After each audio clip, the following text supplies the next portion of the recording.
আসসালামু আলাইকুম রহমতুল্লাহি অবরকাতুহ। প্রিয় ভাই ও বোনেরা, আজকের এই রাতটি কোনো সাধারণ রাত নয়। এই রাত এমন এক রাত যে রাতে আকাশের দরজাগুলো খুলে দেওয়া হয়েছিল, যে রাতে জমিন থেকে আসমান পর্যন্ত এক অলৌকিক সফর হয়েছিল, যে রাতে এক বান্দাকে ডেকে নেওয়া হয়েছিল সরাসরি আল্লাহর দরবারে। আজকে আমরা কথা বলবো পবিত্র শবে মেরাজ নিয়ে। আপনি কি জানেন এই রাতেই উম্মত মুহাম্মাদের জন্য নামাজ ফরজ হয়েছিল?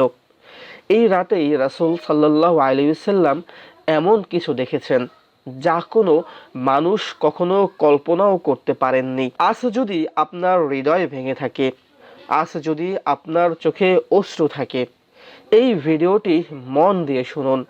হয়তো আজকের এই রাতেই আল্লাহ আপনার তাকদির বদলে দিতে চান। আজকে এই ভিডিওটির মাধ্যমে পবিত্র শবে মেরাজ রাতের গুরুত্ব এবং ফজিলত সম্পর্কে আপনাদের সাথে আলোচনা করব।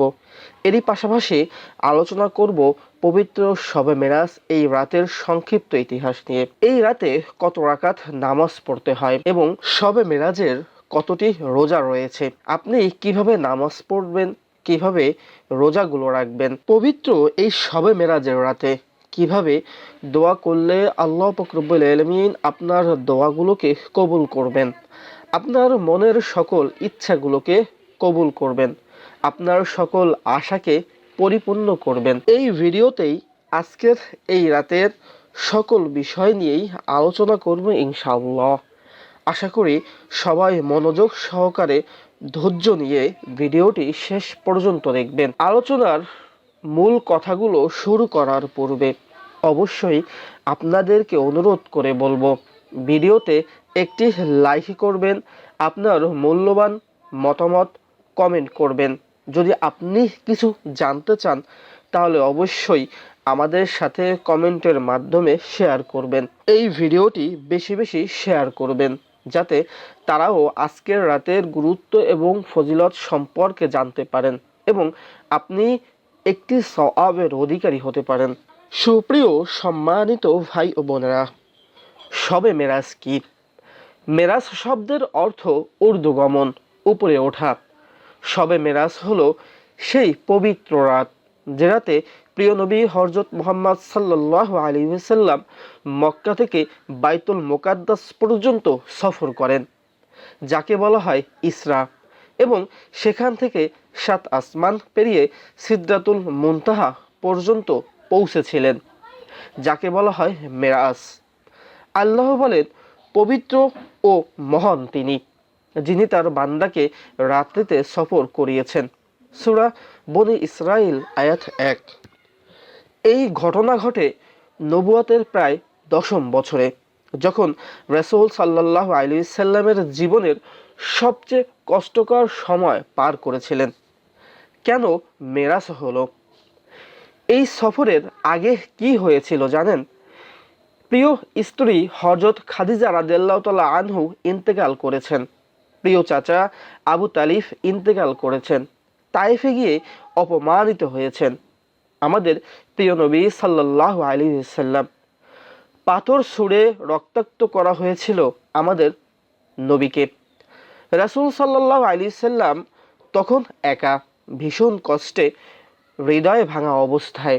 ঠিক তখনই আল্লাহ যেন বলেন, হে আমার প্রিয় হাবিব, জমিনে যদি কেউ তোমাকে বুঝতে না পারে, তুমি আকাশে চলে এসো, আমি তোমাকে দেখতে চাই। এই রাতে কি কোনো ফরজ ইবাদত পাওয়া যায়? নামাজ মেরাজের সবচেয়ে বড় উপহার। এই রাতেই আল্লাহ উম্মত মুহাম্মাদের জন্য 5 ওয়াক্ত নামাজ ফরজ করেন। প্রথমে ছিল 50 ওয়াক্ত, পরে কমিয়ে 5 ওয়াক্ত করা হয়, কিন্তু সওয়াব থাকে 50 ওয়াক্তের।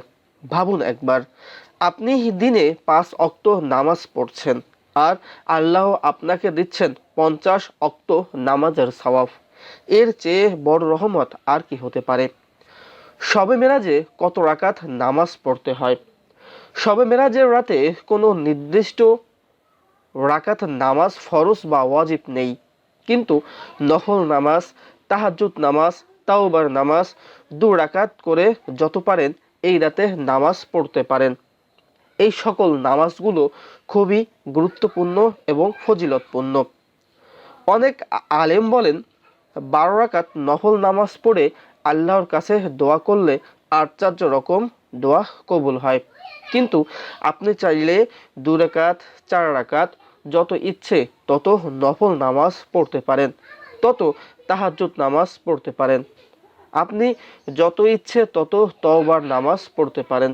এছাড়াও এই রাত্রিতে আপনি বেশি বেশি দুরূদ শরীফ পড়তে পারেন।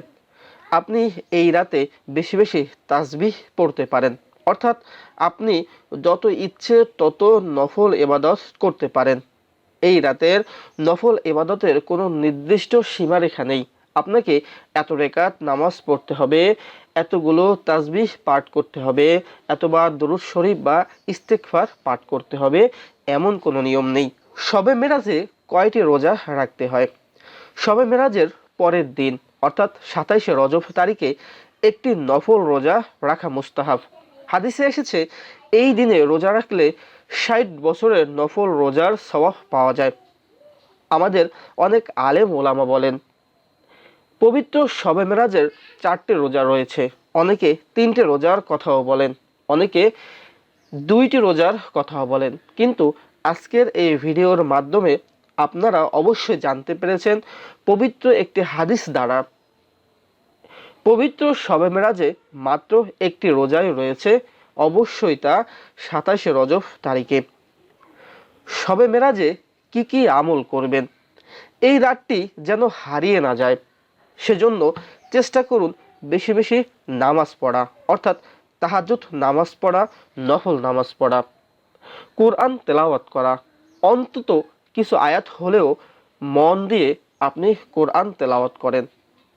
আপনি হয়তো মনে মনে ভাববেন আমি তো কোরআন পড়তে পারি না, কিন্তু আপনি নামাজের মধ্যে যে পবিত্র সূরা ফাতিহা পাঠ করেন, সেই ফাতিহাও কোরআনের একটি অংশ, পবিত্রময় একটি সূরা।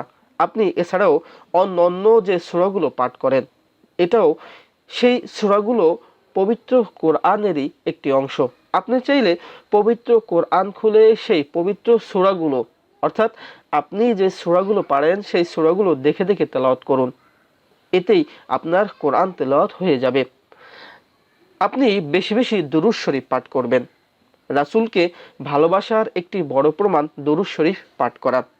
আপনি বেশি বেশি এই রাতে ইস্তিগফার পাঠ করবেন। কান্না ভেজা দোয়া আপনি এই রাতে বেশি বেশি করতে পারেন। এই রাতে করা দোয়া খালি হাতে ফেরে না। শবে মেরাজের গুরুত্ব ও ফজিলত। এই রাত আল্লাহর সাথে সাক্ষাতের রাত, নামাজের উপহার পাওয়ার রাত, দোয়া কবুলের রাত, গুনাহ মাফের রাত, হতাশা হৃদয়কে নতুন আশা দেওয়ার রাত। আপনি যদি ভেঙে পড়ে থাকেন, এই রাত বলছে উঠে দাঁড়াও, তোমার রব এখনো তোমাকে ছেড়ে দেননি। হে আল্লাহ, আমরা অনেক পাপ করেছি, অনেক দূরে চলে গেছি, কিন্তু আজ এই শবে মেরাজের রাতে আমরা ফিরে আসতে চাই। হে রব, যেভাবে তুমি তোমার হাবিবকে আকাশে তুলে নিয়েছিলে, সেইভাবে আমাদের ভাঙা হৃদয়গুলো তোমার রহমতের দিকে তুলে নাও। আমাদের নামাজ কবুল করো, আমাদের চোখের পানি কবুল করো, আমাদের জীবনটা বদলে দাও। আমিন।